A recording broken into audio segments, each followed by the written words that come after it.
हज़रत उक़बा बिन आमिर रज़ी अल्लाहु अन्हु बयान करते हैं कि रसूलुल्लाह सल्लल्लाहु अलैहि वसल्लम ने फरमाया, औरतों के पास जाने से बचो।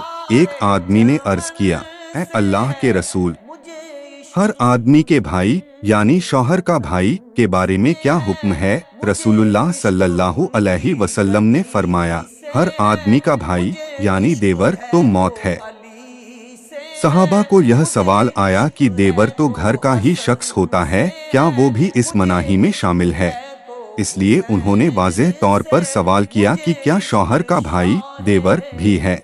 देवर तो मौत है।